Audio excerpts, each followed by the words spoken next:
자, 시작합니다. 이 성경이 말하는 그런 2차적 의미의 관계 끊김의 죽음, 이걸 가장 잘 보여주는 좋은 사례가 거기 누가복음 15장 24절입니다.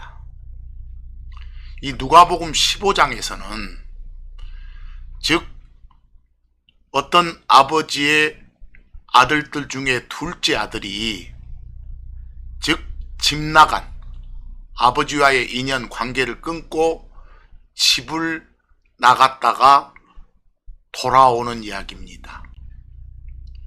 근데 그 아들이 돌아왔을 때 아버지는 자신을 떠났던 그 아들을 가리켜서 이 아들은 죽었었는데 이제 다시 산 거다, 이런 말을 합니다. 그런데 이 아들에 관한 기록 어디를 봐도 이 아들이 숨 끊어진 적 없습니다. 호흡이 중단된 적이 없어요. 이 둘째 아들은 자기 아버지를 떠남으로 해서 아버지와의 인연이, 아버지와의 관계가 단절되었습니다. 성경은 이걸 가리켜서 death, 죽음, 사망이라고도 합니다. 이것이 2차적 의미로서의 죽음에 대한 성경적 정의를 잘 보여주고 있어요. 그래서 거기 표현에 이 아들 죽었었는데 살아났었다. 근데 분명히 이 아들은 죽었었다라고 하잖아요. 바로 나하고의 관계 인연이 끊긴 적이 있었다, 이 말입니다. 이런 것도 성경은 뭐라 한다? 죽음이라 한다. 이 죽음을 알게 되면 오늘 첫 시간에 던졌던 그 일부에서 던졌던 질문, 첫사람 아담이 언제 죽었나요? 그게 해결됩니다. 우리는 성경을 통해서 아담 안에서 모든 사람이 죽었다는 걸 알 수 있어요. 그 말은 아담의 범죄로 인해서 죽음이 모든 사람에게 패스가 된 거예요. 다시 말해서 아담이 하나님과의 관계 끊김으로써의 죽음을 맞이하니까 그 이후 아담의 후손으로 태어난 모든 사람도 그와 마찬가지다. 그래서 아이러니하게도 우리는 태어나면서부터 죽어있는 상태로 태어나는 거예요. 죽은 사람으로. 그럴 때 죽음은 뭐라고요? 하나님과의 관계가 단절되어 있는 상태로 태어나는 거. 태어나면서부터 이미 죽은 사람들이다, 그 말입니다. 인생의 시작이 죽음이다. 참 역설의 진리죠. 첫사람 아담이 범죄함으로 인해서 자기만 죽은 게 아니라, 자기만 하나님과의 관계가 끊긴 게 아니라 그 이후 아담의 후손들은 다 하나님과의 관계가 끊긴 채로 태어났다. 이걸 죽은 채로 태어났다 라고 말을 한다, 그 말입니다. 그런데 어쩝니까? 그 상태로 이 땅 떠나면 안 되니까 떠나기 전에 관계 회복을 해라. 다시 말해서 끊긴 걸 연결시키고 떠나라. 이것이 바로 하나님이 아담의 후손들인 우리 인류에게 주시는 숙제입니다. 그런데 여러분, 사람과 사람 사이의 관계가 끊어지는 건 그럴 수 있다 할지라도 만약 하나님과의 관계가 이렇게 끊긴 거, 이것은 이 땅 떠나기 전에 끊어진 걸 확실하게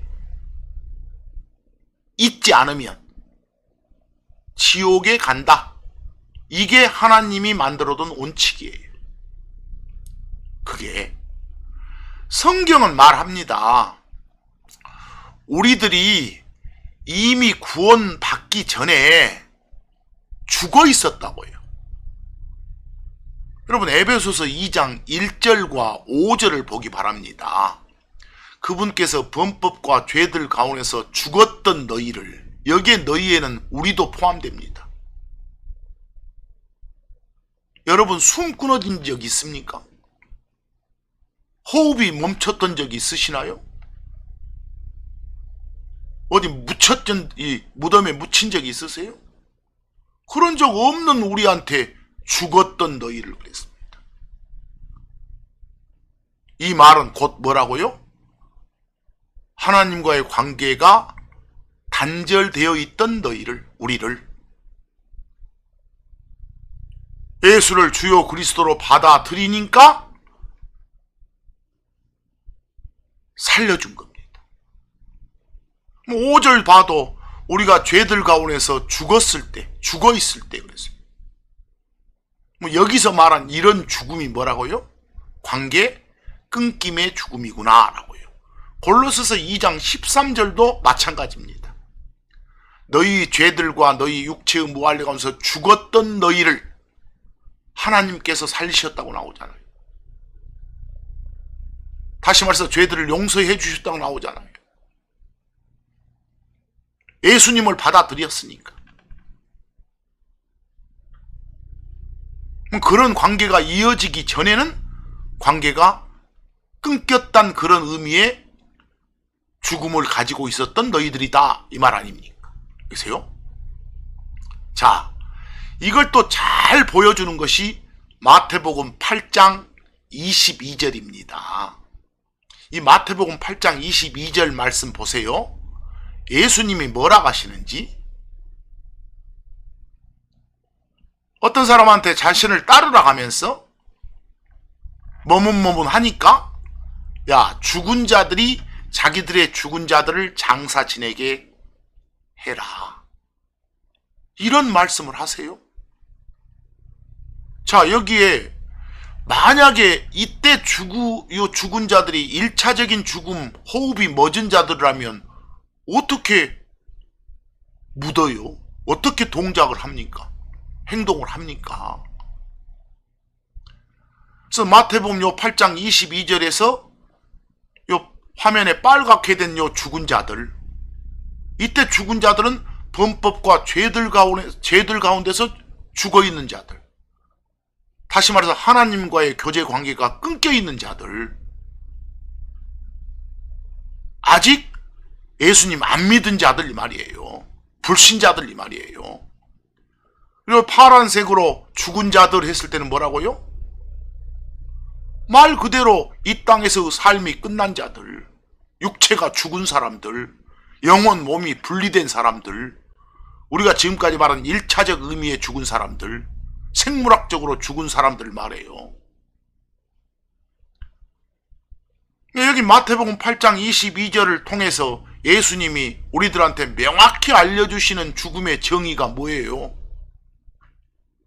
얘들아, 죽음이란 건 영혼 몸의 분리를 말하는 것만 죽음이 아니고 첫사람 아담 이후로 나와의 교제 관계가 끊겨 있는 것 역시 뭐다? 죽음이단다. 이걸 확실하게 가르쳐 주시는 거잖아요.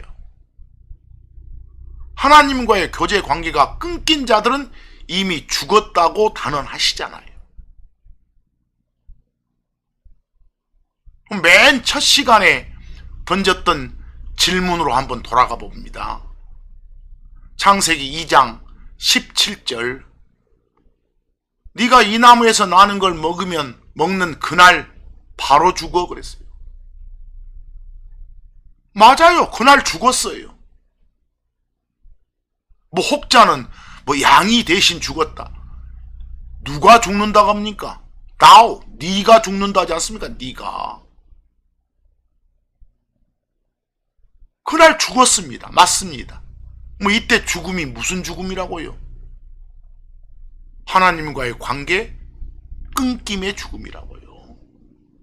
호흡이 멎는, 숨이 끊어지는 그런 죽음이 아니라고요. 죽은 건 맞습니다. 그리고 창세기 5장 5절도 진리입니다. 관계가 끊긴 후 930년 후에 또 죽었다. 이 죽었다는 뭐예요? 맞습니다. 생물학적인 죽음입니다. 영혼 몸이 분리된 그런 죽음요. 이해되십니까? 이 성경이 말하는 이 죽음의 정의를 정확히 못 내리니까 이런 구절들을 보면서 이상한 논리들을 펴나가는 겁니다. 그런 사례들이 없도록 하려면 성경이 뭐라 하느냐,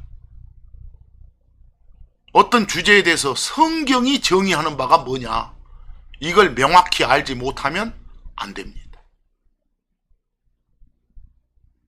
좀 더 자세한 상황 여러 구절을 통해서 다음 시간에 알아보기로 하고 이 시간은 또 여기서 마칩니다. 일부러 시간을 지금 잘라서 지금 강의를 하고 있습니다.